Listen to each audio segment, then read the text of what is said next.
microphone. Thank you.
So there we are, and this is the first Sunday of the new year, so welcome to the new year. May it be a good new year, 2025, for all of you.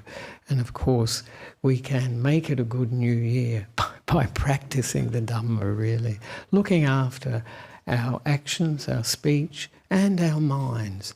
These three areas so important in the training of that the Buddha has given us. And of course, we had our 4-day retreat to start the new year. It was called Welcoming in the New Year. And it really focused on those three areas of, first of all, goodness, developing our conduct through body and speech, but also developing the mind. This is through samadhi, say one-pointedness, through meditation, and then developing wisdom as well. And this is, of course, the big teaching on what I call the Buddha's farewell to the world tour. The Mahaparinibbana is always talking about Sila, Samadhi and Panya. Again and again, this is a message that he was sending to us, wanted us to remember.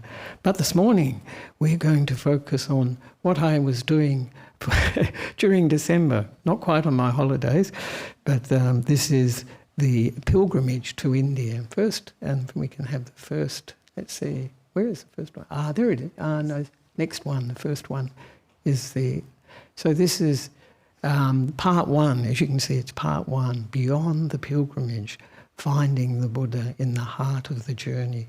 If you wonder where this title came from, have a guess. Was it me? Was it Ayasanta? Was it Ajahn Brahm? No, it was ChatGPT. I think we're losing our imagination now. We have to ask ChatGPT for everything. But it's quite a good title, I thought. Yes, that's not bad. Why not? Yeah, because pilgrimage is all about really recollecting the Buddha and finding the Buddha within, isn't it, really? Going to these external journey, pilgrimage, but it's also a pilgrimage of the heart, pilgrimage within.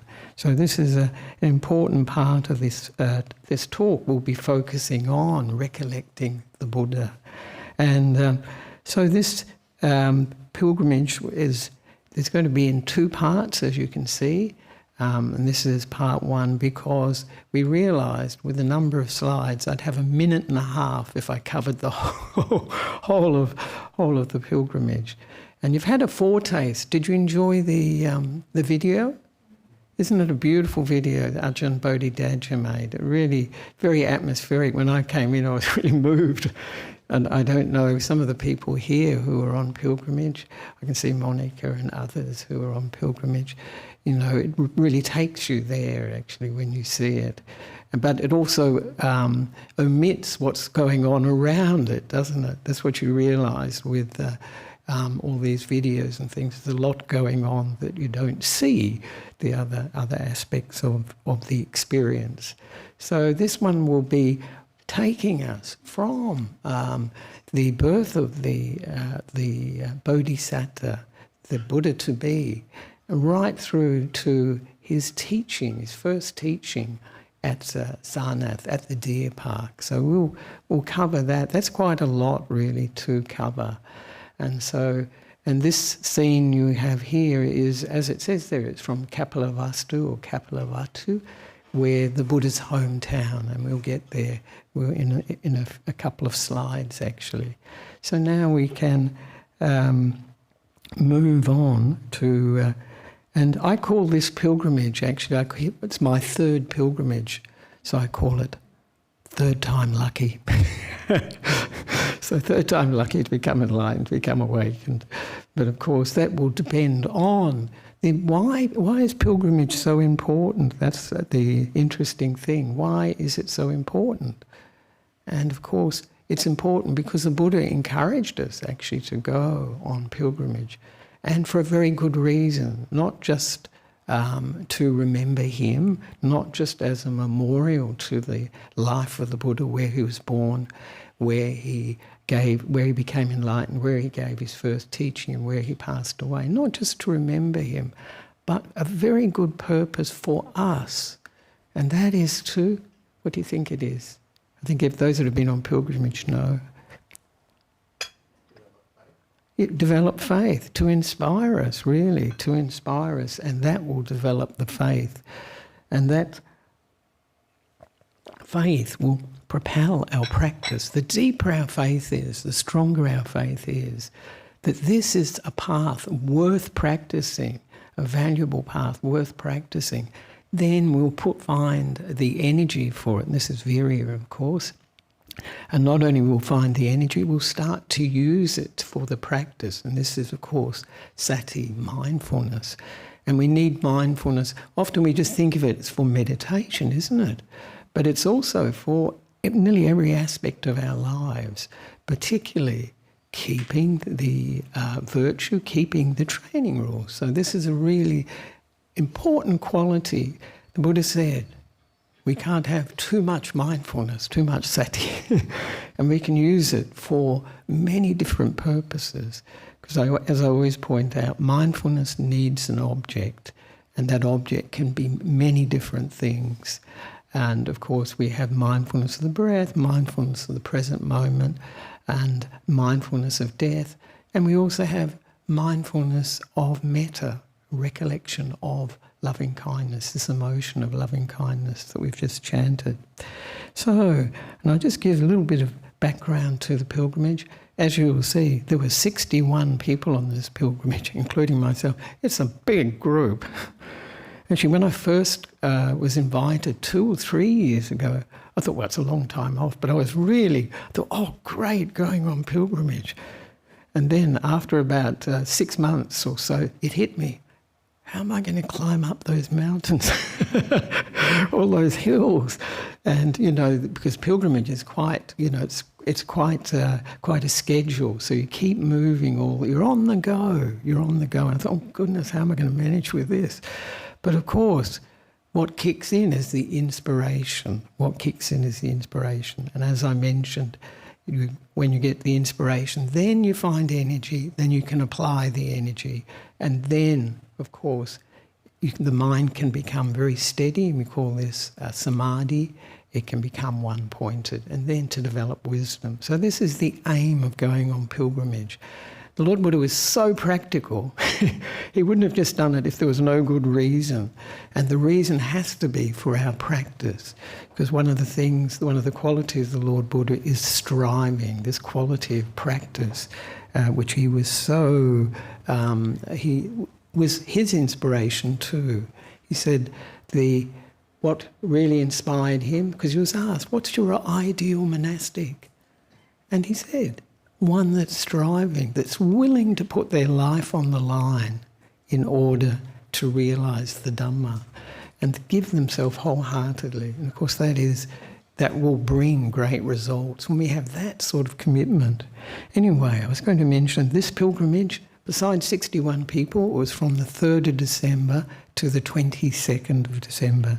And it was organised by a Mrs.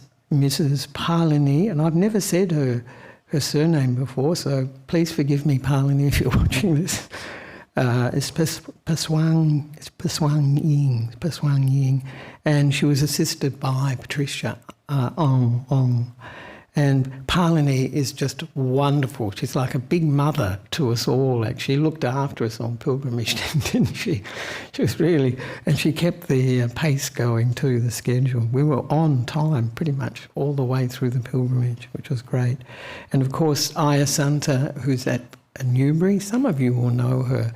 She was instrumental in organising the earpieces that we used for Dhamma talks. So it looks like we're on the mobile phone. I think some people think they're taking calls, aren't they? Isn't that a bit strange?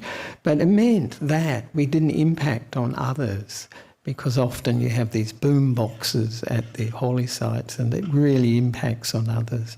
So that was they're Bluetooth earpieces, and they have a transmitter and a microphone. And she also did this pilgrimage book too that I helped with organising and everything. and she did an e-book version of this that has got lots of suttas to do with the various holy sites. So if you're interested in either of those, there is a slide at the end that gives some detail. It gives you actually a QR code. That's what we need, QR code. So this is great. This has been we used it a lot. And of course, as I remember this, as I mentioned, this is a pilgrimage is for remembering, recollecting the Buddha, to bring up that faith and to recollect the Dhamma and the Sangha. And of course, this is one of the, I'll mention too, that's right, I'll mention what the Buddha says about, if I've got the time. He says that a person that has faith should visit 4 sites, and that's a site where the Buddha-to-be was born, and this is a site, he says, that brings inspiration, inspires us. It's an inspiring place. And then the place where the Buddha became the Buddha, where he became enlightened. This is an inspiring place. And also where the Buddha turned the wheel of Dhamma, where he gave his first teaching. This is an inspiring place. And then the last one, of course, Kusinara. This is an inspiring place where the Lord Buddha passed in to Parinibbana, which is the ending of rebirth and the ending of the cycle of samsara. So these 4 places he really recommended just before he was passing away. And he said, if we die on pilgrimage with a heart of faith, we will be reborn in a heaven. And so I was going to say to people, please don't die on pilgrimage. Don't take the shortcut. Because the Buddha didn't really encourage being born in heaven, actually. But at Palani beat me to it. She said, if anybody dies on this pilgrimage, we'll cremate you on the spot and then we can put your ashes into the Ganges. It really put people off, I think. Really put people off, because these pilgrimages are a wonderful way for us to actually get close to the Buddha, to make the Buddha and his time, his teachings, more real to ourselves. I still remember my first pilgrimage in 2001, and that just was so fantastic. It made such an impact on me to be in those places where the Buddha had been. And of course we do circumambulations, around stupas and significant buildings. We do chanting and had Dhamma talks. But the most important thing, what do you think the most important thing at the holy sites? There's never enough time for it, but still. Meditation has to be, because that's where we really can get a taste of the feeling of that place, the energy of that place, the peace of that place. And it's really a good way to connect with the Buddha at these various places.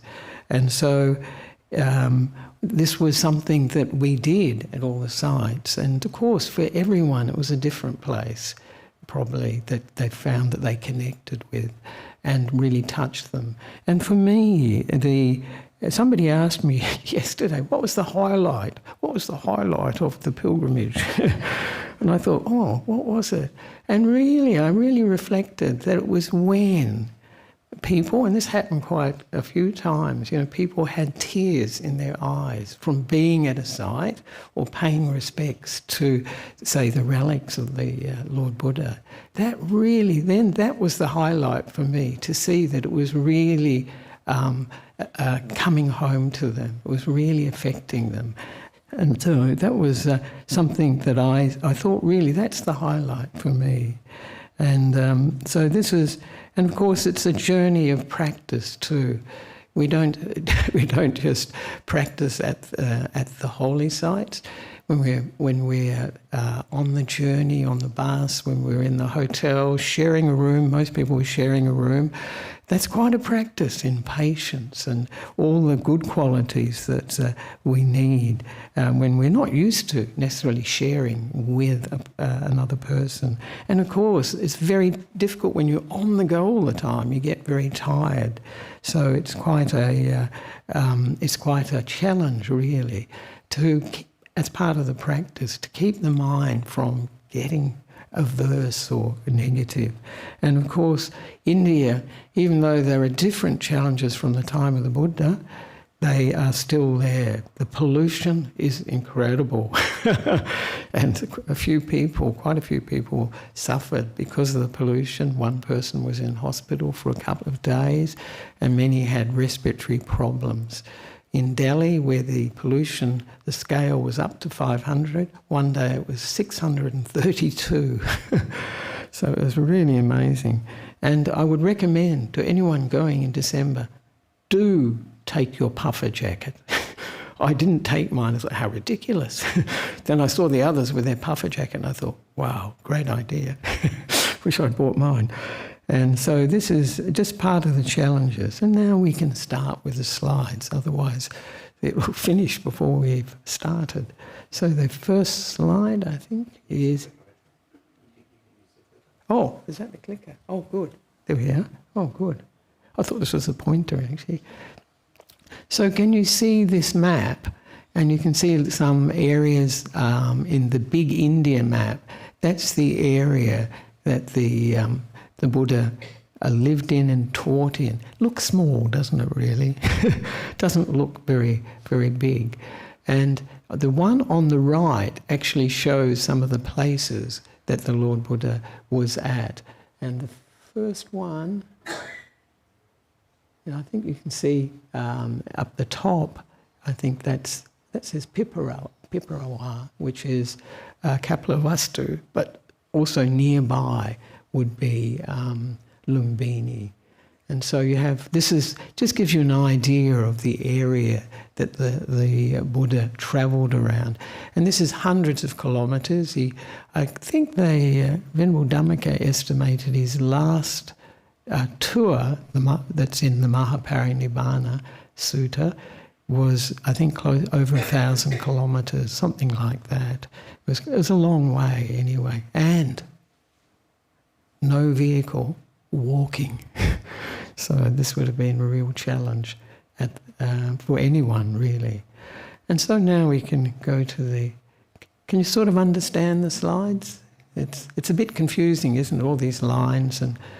but the ones at the top are definitely, that's Kapilavatthu, and it says Piparawa, yeah.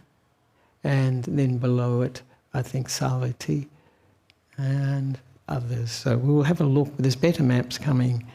And you can see the map on the left, and that gives you the old names, the names that you read in the suttas. So you see Savatthi, now Shavastri, that's up the top, and then you can see that Kapilavatthu, there's on to the right of it, that's in the Sakya kingdom, and then below that, it's hard to read, but just not so far from Kapilavatthu is Kusinara. And they think actually when the Buddha passed away in Kusinara, he was heading for Kapilavatthu, his hometown. And then Vesali, famous place where he taught and lived, and then down to Magadha to Rajagaha, and that's a famous place where he meditated a lot. Uruvela is actually Bodh Gaya, Uruvela, and then Gaya. Then Isipatana is Sarnath, where he gave his first teaching, and Varanasi is Varanasi. So the names have changed a little bit, but not too much. And you can see this on the right, this one. There we are, Shavastri, and then Lumbini, and then Kapilavatthu just below Lumbini, not far, Kusinara, Vishali, Rajgir or Rajgaha, Gaya, Bodh Gaya. Yeah, so that's great. So that gives you an idea, and it's in, yes? The connecting lines, yep. Does it mean anything? That means, I think they mean journeys that the Buddha travelled to the various places. So this one goes from Kapilavatthu right down to Bodh Gaya. But he would have gone through, I think, Vesali. He was in Rajagaha, before he came to Bodh Gaya. So these are just some of the suggestions, I think, for journeys that the Lord Buddha made. So there we are. Let's have a look. So here we are at the first place, and I'll do the slides and then we'll go to the video after this, because the video is really moving. So you can see where it is in India. It's that blue. Can you see the blue circle? That's actually Lumbini. And can you see that sort of little white line? That's the border between India and Nepal. And the other circle that it's connected to is, of course, Kapilavatthu, or Kapilavatthu, where the Buddha grew up. So you can see not far at all. And, of course, here at Lumbini, you can see this temple here, which marks the spot where the Buddha to be, the Bodhisattva, was born. You go inside there and they have a slab, and there's this worn piece of rock, and they say this is the spot, and it's quite it's supposed to be exactly where the Lord Buddha's mother gave birth, holding onto a tree, and then while standing gave birth. Incredible, isn't it? And this pond is supposed to commemorate where she washed the baby. Though in the sutta about his birth, the incredible and amazing sutta in the Majjhima Nikaya 123, it mentions that, that water came from the devas, warm water and cold water. When the Buddha to be was born, the body was completely without blood and mucus and all this sort of thing. So it's fairly incredible. That sutta covers many things that were amazing, incredible and amazing about the Buddha's life. And the very amazing, incredible and amazing thing is, and people here will know it, that when the baby was born, when the Buddha to be was born, he stood and walked 7 steps, stood facing the north and walked 7 steps according to the account, and said, "I am the foremost. I am the eldest," not bad for a baby. "I am the first. This is my last rebirth. There will not be future lives." And this is an account that the Buddha in this sutta, it's in the middle length discourses, and the Buddha says, yes, Ananda, that is so, that is so.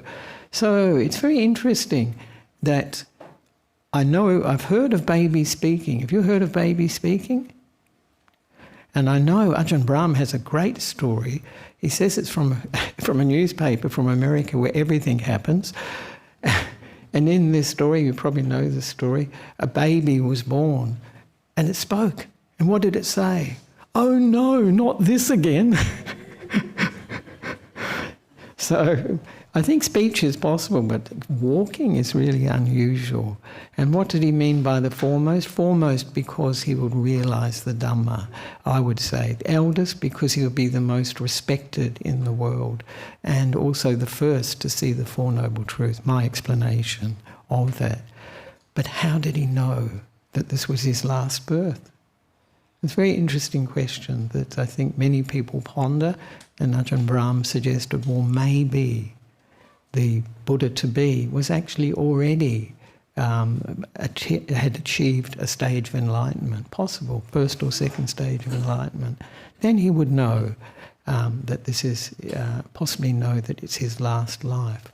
One of the things about the birth, though, that's very interesting, the emphasis is on that the Bodhisattva, as he was entering his mother's womb, was mindful and fully aware, or situational awareness. So he was very awake and aware. So this could explain the first utterances of the Buddha. So there we are. Does anybody here know anybody that's had a baby speak? I know they're on YouTube. I've seen a few of them, and I think, yeah, is that what they're saying? The parents can hear it, but the viewers can't hear it as well. But being there would be different. So this is Lumbini, and that pillar you can see, of course, is an Asoka pillar, marking this place as a special place for pilgrimage. He put up these pillars, Asokan pillars, in many, most of the significant locations, and many of them not necessarily to do with the immediate life of the Buddha. And beautiful columns, actually, very polished, with some with inscriptions. And you can see our group there. And that's me giving a little bit of a talk. And of course, what's famous at Lumbini is the baby, the fact that he was, the Buddha-to-be was born. And this is very popular in Mahayana, not so much in Theravada. I did see him in a monastery, a Thai monastery there, and it was saying, Lumbini is just as important as the other side, very protective, I thought, just as important as the other sides, because it was because of his birth that the other sites became possible. That's a good point. And there we can see the Sangha on pilgrimage, Ajahn Nito on the left, Ajahn Bodhinyana, tall, myself, short, and behind me is Ajahn Chunda, and next to him is Venerable Visagha from Bodhinyana too, and Ayasanta, for those that don't know the Sangha. They were the ones on pilgrimage, and they were great. We had a lovely time. So now, before we go to Kapilavatthu, maybe we can have the little bit of the video about Lumbini. So this gives you a little bit more atmospheric experience, really, of the pilgrimage. It's at the beginning, yeah. It starts at the beginning, yeah. It will be the very beginning.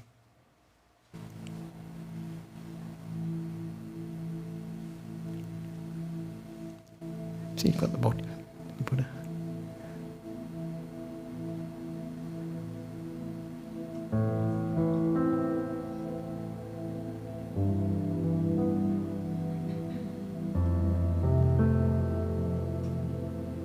Ajahn Chunda, Ajahn Nito,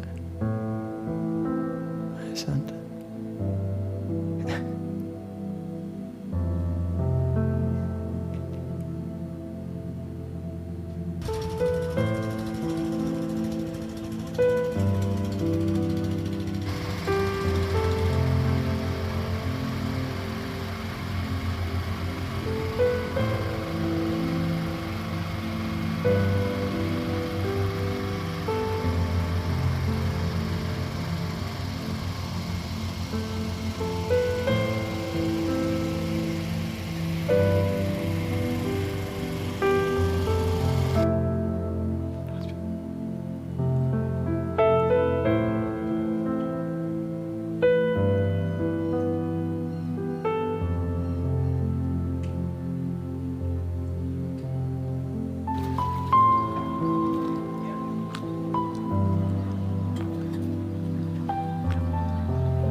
One of the organisers.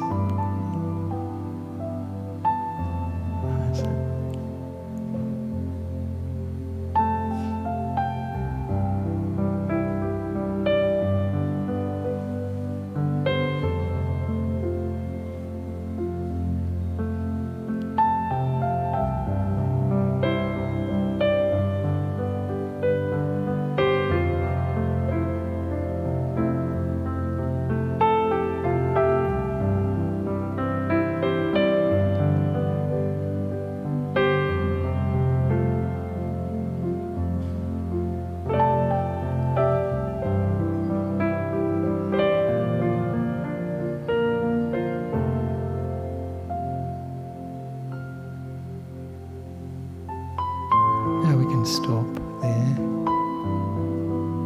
And before we just go to the slide of Kapilavatthu, just to mention one more amazing, incredible and amazing quality. At the end of that sutta that I mentioned, where Venerable Ananda lists all these incredible and amazing qualities, Then the Buddha mentions to him, and this too is an incredible and amazing quality of the Buddha. This is much more like the Buddha really. He says that the Buddha, the Tathagata, knows when feelings have arisen, when they persist and when they pass away. He knows when perceptions have arisen, remain and then pass away. And he knows when thoughts arise, persist or remain and pass away. And he said, remember this as an incredible quality, incredible and amazing quality of the Buddha.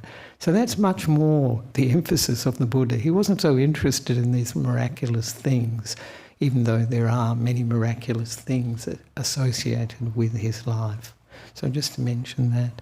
And, because must move on, this is Kapilavatthu, where the Buddha-to-be grew up, as it says, in luxury, before leaving the palace at 29 to undertake the noble search. And there's a lovely sutta called Delicate, where he talks about being delicately brought up and delicately nurtured so pretty much the lap of luxury, really. And his dad made ponds, special lotus ponds for him, and he had 3 palaces for the different seasons of the Indian year. The summer one, the winter one, and the rains one.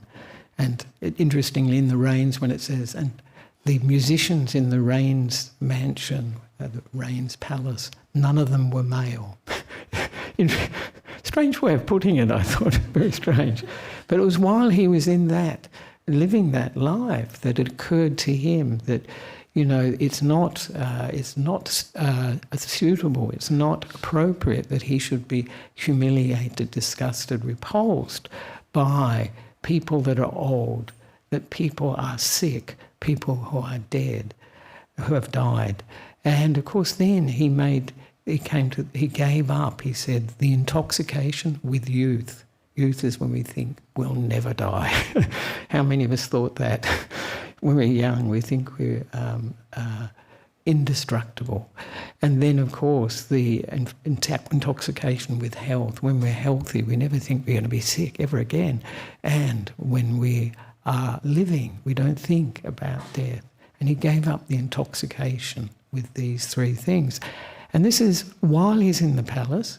And of course, it's a bit like the 4 sights that he mentions, the Lord Buddha mentions about the Buddha Vipassi, the old person, sick person, dead person, and the holy person. But in this context, our Buddha, the Buddha mentions that it was reflecting while he was in the palace.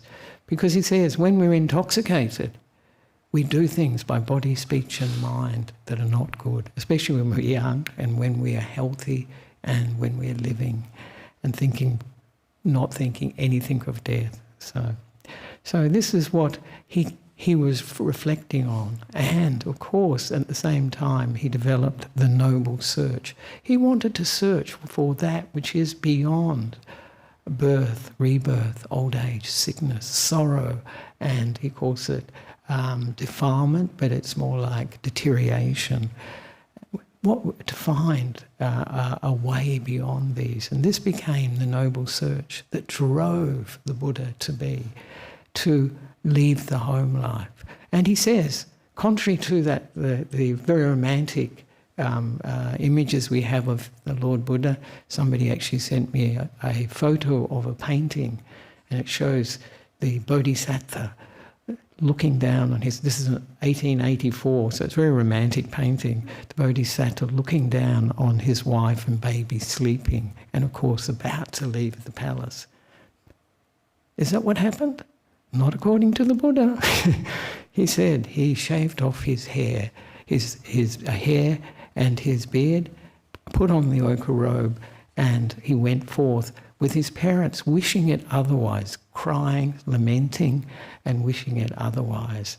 And then he went in search of what is skillful, what is wholesome, and what's kusala. And so this is where he undertook, where the noble search arose from that palace life, from that life in the palace. As I was saying yesterday or the day before at the retreat, when one lives in the lap of luxury, then it's more likely one can give it up, actually, having seen that, Is that it? That's it. It's comfortable. Yeah, that's good. It's much easier, and that's why I think the Buddha was reflecting. He must have been a very reflective person, and I do sometimes wonder about his wife, whether Yasoda was of a similar nature. And so he leaves Kapilavatthu, his hometown, at 29. Not bad, 29. And next 50 years was his first 6 years spiritual search, and then of course he becomes the Buddha. And he reflects at the end of his life that he has been a spiritual practitioner 51 years, actually. He was reflecting when he was 80. That's not bad. So here at Kapilavatthu, you can see where it is, and that blue circle shows where it is. And this is the ruins of his monastery that was at Kapilavatthu. It was called Nigrodharama. And you can see a sort of stupa here. And this is actually the stupa. It was enlarged 3 times, but the original one was never touched. For some reason, it was never touched. And in 1971, they did excavations and found these relics, big pieces of bone and everything in a case. And these relics are in the Delhi Museum. And when we went to Delhi, we paid respects to them. That's where there were a few tears too, when people were paying respects to these relics. And the museum's much improved since I went almost 20 years ago, because they have a room for the Buddhist relics. Before it was just sort of in one of these corridors, you know, in one of the galleries, as it were, and you just sort of walk through. Oh, this is the Buddhist relics, and people move on. It's a strange place to have relics, but they've done it much better now because it's got its own room, and they have a courtyard for all the other Buddhist art, you know, the sculptures and so on. So this is really, really good. And so we can have a look at the video, I think.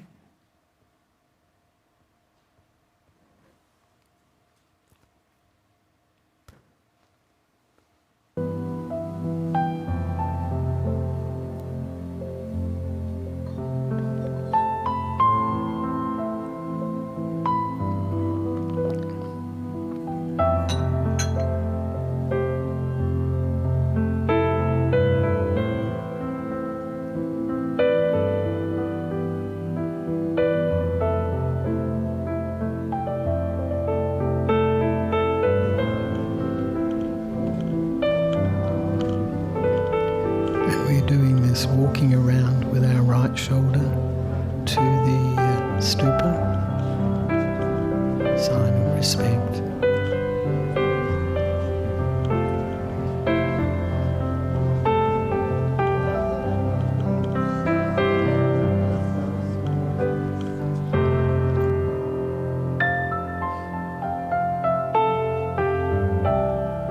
Now we can stop and we can go to the slides.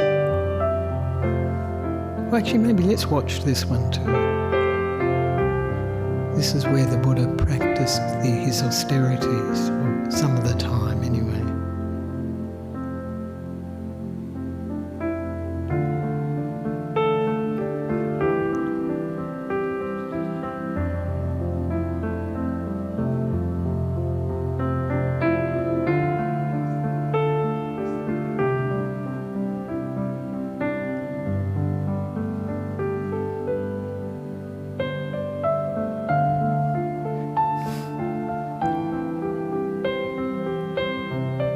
This is how we got up and down.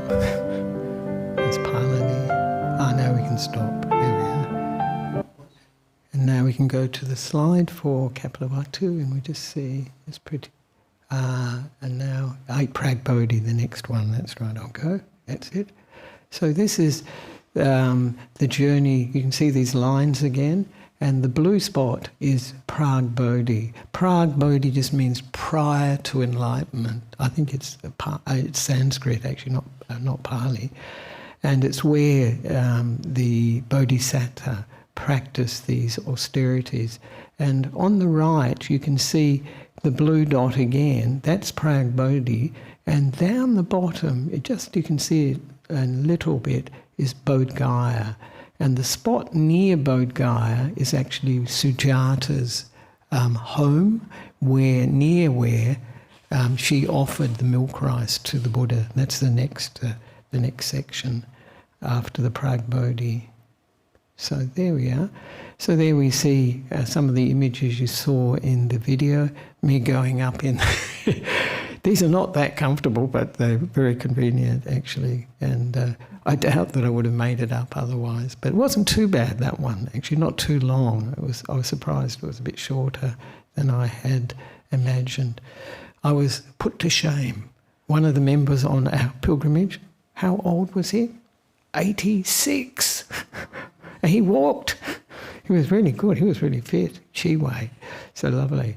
But I think of it as an employment scheme because there's a lot of begging in India. So if people have work, this is, I think, something special.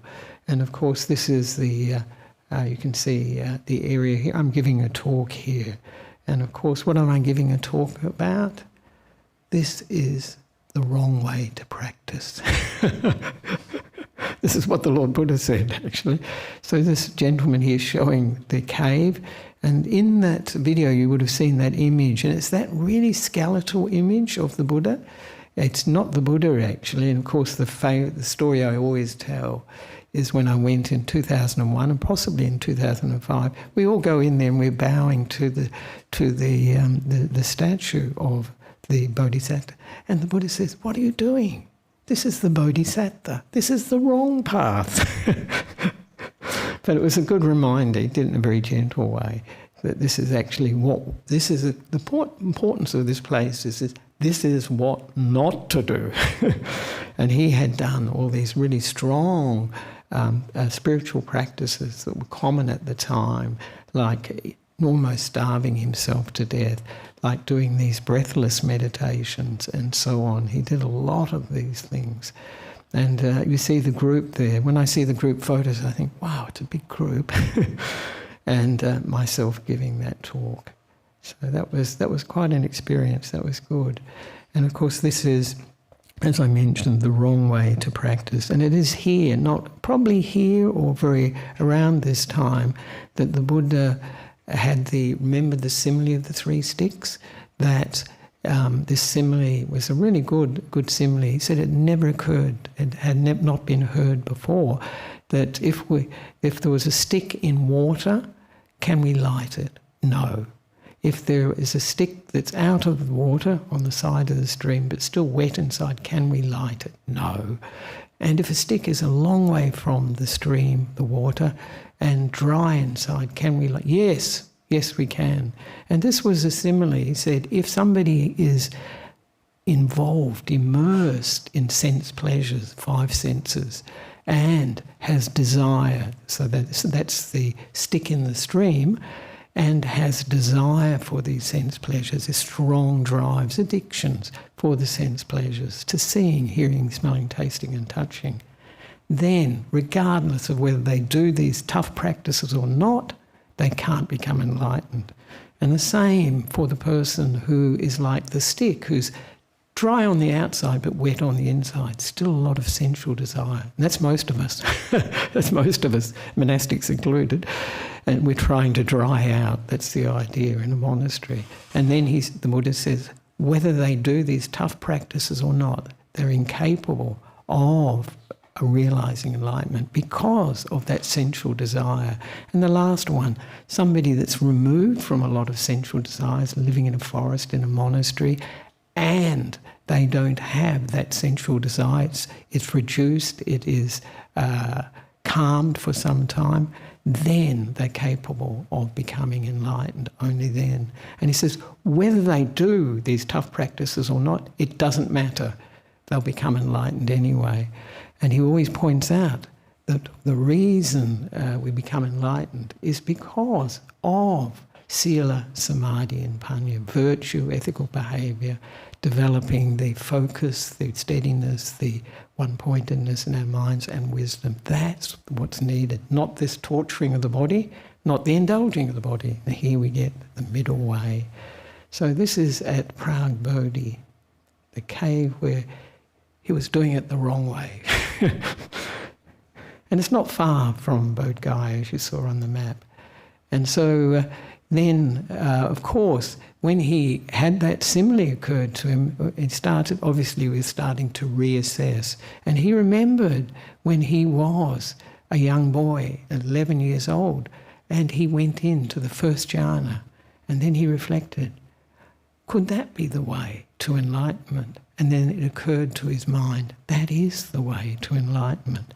And he realised, in the state I'm in, totally emaciated, and the bones sticking out, the ribs sticking out, everything, no flesh at all, and very weak, I can't attain the jhanas like this. And so he determines to eat again. And then we have Sujata offering the milk rice, which we hear of in the suttas. And of course this is Kiribat in Sri Lanka, Kiribat milk rice. Everybody, they make it still today. And one of the Anagarikas at Ajahn Brahm's monastery calls it enlightenment food. But I've eaten quite a lot. You've probably eaten quite a lot. Are you enlightened? I don't think so. Not necessarily. So this is an important place because it shows where the Buddha to be starts to turn his practice back towards developing the mind and developing the deep meditations and wisdom. And so when he takes the milk rice that Sujata's servant offers and then starts to regain his strength, he's ready for the breakthrough. And this stupa you can see here with the monks walking nearby is actually the place, they say, that is her house, Sujata's house. So it's nearby. They found an inscription from the 9th century AD that said this was Sujata's house. So that made it very clear. But this is really where the middle way starts to kick in, because the Buddha is now eating again. And as soon as he starts eating, his spiritual companions, the group of 5, they abandon him. They think he's really lost it. he's not practicing anymore. He's reverted to luxury, eating some milk rice. It says milk rice and porridge, actually, and I think, wow, it doesn't sound that appetizing. So that is at near Bodh Gaya. That's Sujata's stupa. And as you can see in the map, the blue dot is Sujata's stupa, and the next one lower down is Bodh Gaya. The one further up, quite a long way up, is Prag Bodhi, where the cave. So now we move on to the next one. And of course, this is where the Buddha to be becomes the Buddha and awakens at Bodh Gaya. And of course, Bodh Gaya is very important because it's where he found a place that was very suitable near the river, and the river was much closer to the Bodhi tree than it is now. I think it's quite a long way from it now, the Naranjara River. And it had nice banks that were, gentle slope, and then the Bodhi tree. And so it was a really ideal place for striving, he said. And there he strove, he developed the jhanas again. He went into the first jhana, second jhana, third jhana, the fourth jhana, this is on the night of his enlightenment, came out. Mind supercharged and also very obedient or very flexible, and so he could direct it towards his past lives, remembering millions of past lives, and then he directed it towards how beings pass away due to their actions from one life to a next. So if they have done unwholesome actions, then the next birth is usually not good. And if they've done wholesome actions, it leads to a good birth. And then in the third watch of the night, must have been a really packed night actually with this experience. Can you imagine it's not only living all these past lives, what an impact it must have made on his mind. This would have been the data of insight, just heaps of insight about impermanence, about dukkha, not being able to get that lasting happiness, permanent happiness, and also it would bring up the big question, who was I in all these lives? And also seeing the mechanism for beings passing away, of course, is karma. And then in the third watch of the night, this is when he made the breakthrough to the Four Noble Truths. This is what a stream enterer does. And then progressed. I don't know if he went through the other two stages of enlightenments, once returner and non-returner. Then he went to the final stage where he destroyed the deep defilements of the mind, which are the defilement of attachment to sensuality, to seeing, hearing, smelling, tasting and touching, to being reborn, to continued existence, and to ignorance, we call it avidya, because he knew the nature of reality by then. There's no ignorance and no nothing that wanted to be reborn, because the important thing for a Buddha, for someone not to be reborn, is that they've given up wanting, they've given up craving. This is what drives us to a new life. And so the Buddha did that in the third watch of the night and became fully awakened, fully enlightened. And it took 7 weeks to unpack that experience. 7 weeks of bliss under various trees, 7 days at a time. It sounds like Nirodha Sampati almost, this very deep state of meditation that can last for 7 days without moving. Can you do that? Gee, it'd be amazing. And so it was during that 7 weeks that the impact of what he experienced really hit him, and he started to digest that whole experience, unpack it, so that he could actually, after that, teach.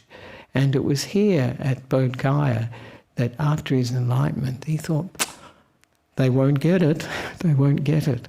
And he was inclining not to teach. And then this Brahma Sahampati, requested him, employed him, entreated him, that's easier for me to say, entreated him to teach, and he did. And that was why the Buddha, they say, why the Buddha actually started teaching. But the interesting thing is that Brahma Sahampati, he was a monk under the Buddha Kassapa. And so had the Buddha been a monk under the Buddha Kassapa, the previous Buddha. And so I think Brahma Sahampati, and it's in a few places, somebody sent me actually some information about it. Thank you, Irene. He was a friend actually of the Buddha, and it's why Brahma Sahampati came on a number of occasions after the awakening of the Buddha to help his friend actually. So it's quite an interesting time. And we can see the Mahabodhi temple behind the Sangha there, and the main image, famous image, which is a very old image, looks a little bit Tibetan too to me. And then the next image, of course, is the Bodhi tree, which is harder to see. And I think myself, I'm not giving a talk, we're probably walking around. I will say to you, doing a circumambulation, walking around with your shoulder to the right in many of these holy sites, not easy. There's a lot of people.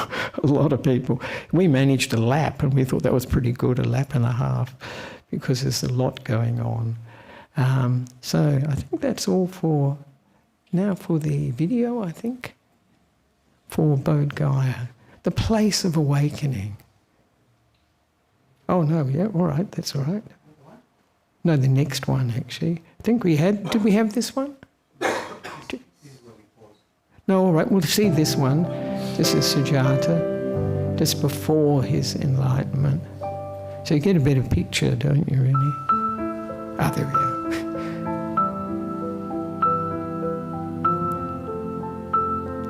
There's me, bent over.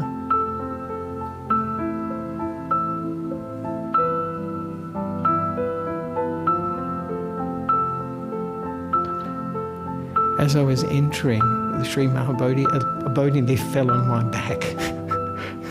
It's quite amazing.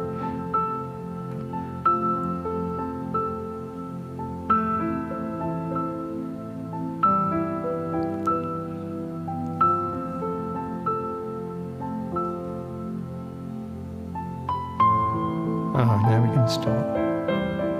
So we're getting towards the end. You can stop there. Oh yeah, that's it. Oh, let's go. Let's let it run. So now the Buddha to be has travelled to Varanasi, quite a journey. And this is the main stupa, Ekdharm stupa. And that's a robe, a golden robe we put on the rails afterwards.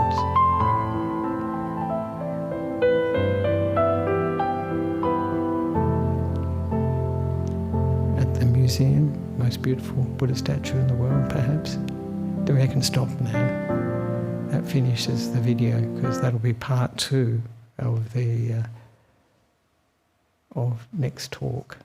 Nearly finished, and now we can go. And yes, the Buddha's first words after his awakening. Transmigrating through countless rebirths, I've journeyed without reward, searching for the house builder. Painful is birth again and again. I've seen you, house builder. You won't build a house again. Your rafters are all broken. Your roof peak is demolished. My mind, set on demolition, has reached the end of craving. So they're the first words of the enlightened Buddha. When he'd become the Buddha. And of course he's talking about the house builder is of course the builder of this mind and body again and again in samsara. And he's seen what is constructing, what is building these houses of the body and the mind again and again. And he says, now your rafters are broken, your roof peak is demolished. My mind set on not building, not creating is probably another translation, has reached the end of craving. So the rafters, the roof peak is craving, wanting. That takes us to our next rebirth. And so that's the important thing, the ending of craving. How does someone know this is my last rebirth? Because craving has finished. So that's they were the first words of the Buddha. And he would have been really elated that this is the end of rebirth. So now we go to the Deer Park where he gave his first teaching, the Dhammacakkappavattana Sutta, setting in motion. I missed that. Set in motion. Buddha set in motion, that's all right. Set in motion the wheel of Dhamma. And he says not to be stopped by anyone. Isn't that amazing? It's sort of, you wonder, because of course the Dhamma itself will one day, as presented by our Buddha Gautama, will pass away. But the Dhamma of the reality of nature won't. It will continue. So we have the Dhammik Stupa. That's the stupa, they say, where the Dhammacakkappavattana Sutta was given. I've also heard that others say that's where the Anattalakkana Sutta was given. When the Lord Buddha arrived at Sarnath, the 5 former companions were a bit cool. They decided that they would not greet him, would not show him any signs of special respect, get up, take his bowl, take his robe, and give him water for washing his feet. He could sit down if he wished, they thought. But as soon as he appeared, what did they do? They got up, they took his robe. They couldn't help themselves. But they also kept addressing him as friend. And he said, because the Lord Buddha said, I have awakened to the Dhamma. I have become enlightened. I have seen the nature of reality. And these 5 former spiritual companions, they didn't believe it. And they said, oh, you're a friend. They called him friend. And then the Lord Buddha had to say to them, have you ever heard me say this before? They said, no. And then they started to listen. And so then he gave that teaching, the setting in motion, the wheel of Dhamma. First part, really important, because these 5 monks believed in those austere practices and they felt that the Buddha had really reverted to luxury. So he had to explain to them, indulging in sense pleasure does not lead to enlightenment, nor does tormenting the body like they were doing. What leads to enlightenment? The Noble Eightfold Path. And that's what he pointed out to them. And then he spent probably a few weeks at least explaining explaining the various aspects of his realization, his enlightenment, because they wouldn't have known what the Noble Eightfold Path was. It wasn't good enough just to say, Samma Ditti, Samma Sankappa, Samma Vacha, Samma Kamanta, Samma Aviva, Samma Vayama, Samma Samadhi, Samma Sati, yes, Samma Samadhi, the last one, yes, Samma Samadhi, Sati and then Samadhi. Wouldn't have been any good to do that. So this was really important time. And while he was teaching three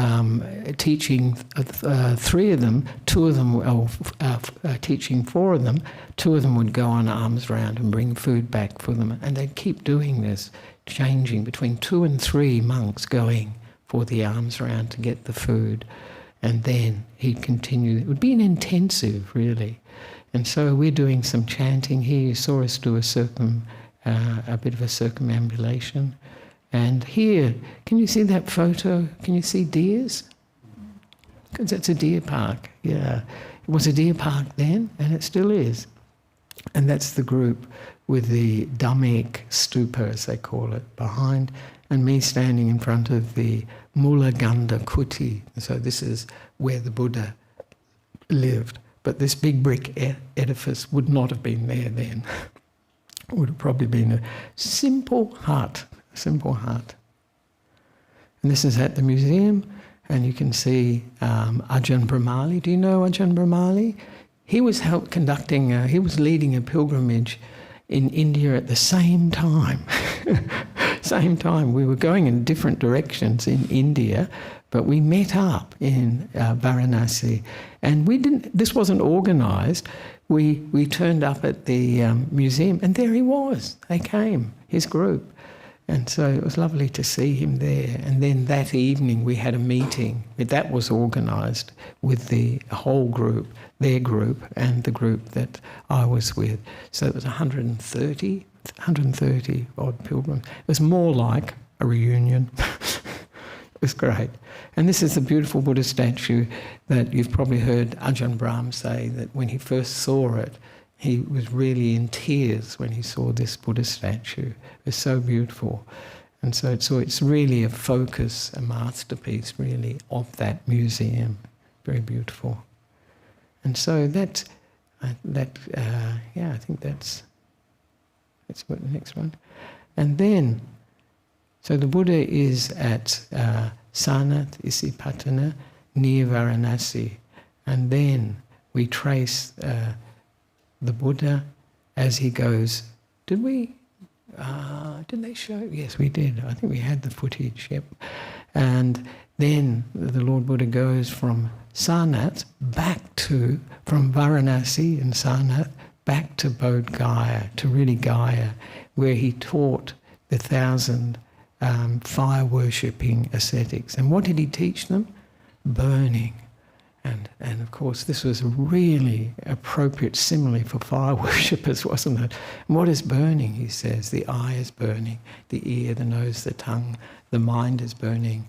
And then he says, what is it burning with? And he's burning with lust, hatred and delusion, burning with birth, old age, sickness and death. Burning. And so when they hear that teaching, so appropriate, they too become arahants. So these are the 1,000 fire-worshipping ascetics, and they become disciples of the Buddha. And when we do part 2, they travel with him to Rajagaha, the next place he goes to after his enlightenment.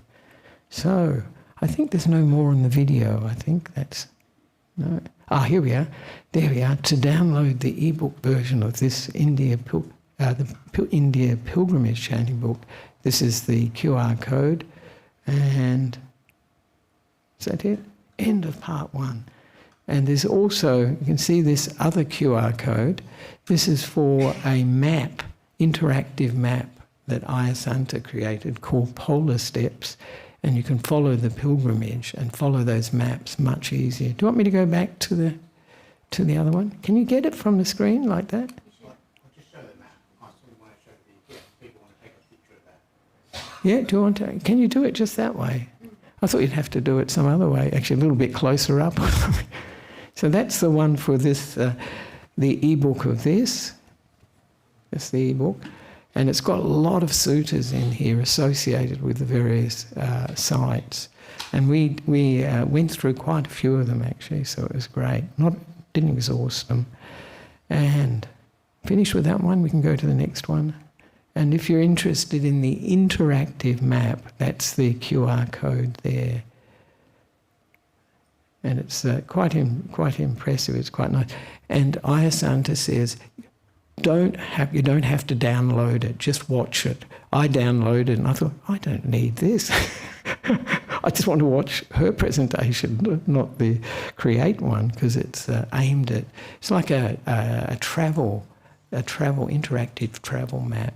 The hero, and it's actually really great. That's what it looks like. And you can... Oh, that's good. That's good, isn't it? Nice. Just scroll down here. Right along. Moving along the map. Yeah. Oh, you've done it. That's great. That's Ayasanta's work. Yeah. It's got lots of images. And there are more images than shown in the slides. So you get a lot more as well. And this is coming soon, and that's Rajagaha, the Bamboo Grove, and that's part 2, and then the Vulture's Peak and so on. So if you're interested in that, you can see that. So this is very amazing, really, what we can do these days, thanks to technology and those who know about technology.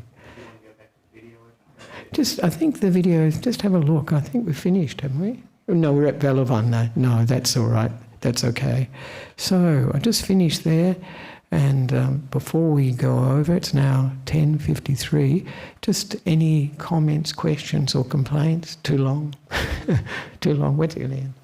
Yep. Yeah, I guess probably.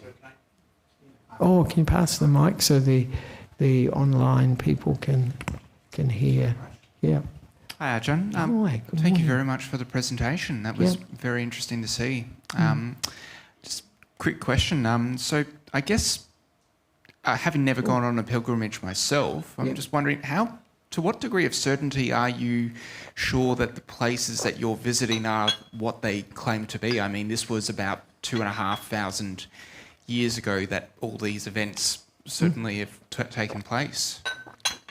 That's a good question, actually, and usually with most of these sites, they've done archaeological digs and they found inscriptions that actually identify the places. That's how they know, actually. And so, for instance, those relics that I mentioned in the Delhi Museum, the box actually says that, and it mentions the donors or the people who were offering these relics, their name, and said these are the relics of the Buddha. So same with Kapilavatthu. That's how they identified it. Well, these are the relics from Kapilavatthu, but they found name inscriptions at the monastery in Kapilavatthu, so they know that. And Lumbini, they found there's a famous sculpture that was there of a woman holding a tree. And after the time when Buddhism had passed away, people thought the Hindus worshipped as a fertility symbol. And so most of the sites have got good archaeological proof to them, I think, so that's it. But what the buildings were exactly is anyone's guess to a certain extent, because when we went to Sarvastri, this is Sarvati, the guide was saying, they tell you when you go there, oh, this is Anathapindika's house, and this one is the stupa of Angulimala. And one of the nuns said to me, when we went, they said it was the other way around. And he said, the guide, he didn't really believe that it was Angulimala's stupa. He thought it was a public building, actually, where they had meetings, and so it's a pretty grand building. And I did wonder, because I thought, would you have a stupa in the middle of a city? You usually have them in a monastery or something like that. That would be more appropriate. And whether it was Anathapindika's house, I don't know. But so there is some debate about various aspects of the sites. But usually the actual information about them is pretty good. Yeah. Yeah, I guess part of the reason why I ask as well was because obviously pilgrimages would have been taking place before any of these archaeological techniques would have happened, and India's had a lot of changes in 2,500 years. So things have come, they've lost, they've gone, they've lost. So I guess in summary, pretty much this pilgrimage that you're visiting is basically a series of educated guesses as to what is most likely to have been these places, and that sort of gets back down to what you were saying earlier, that ultimately it's about faith. It is. Yeah. Because what they had was the Chinese pilgrim, famous Chinese pilgrim, Fahistian, about the 5th century. He visited India, and Xuanzang and Yi Qing, they visited India and they documented places. And for instance, I think Xuanzang, he spent 22 years in India, a lot at Nalanda University. And so we have their accounts and their estimates of distance and so on. And then, you're quite right, they were all sort of buried.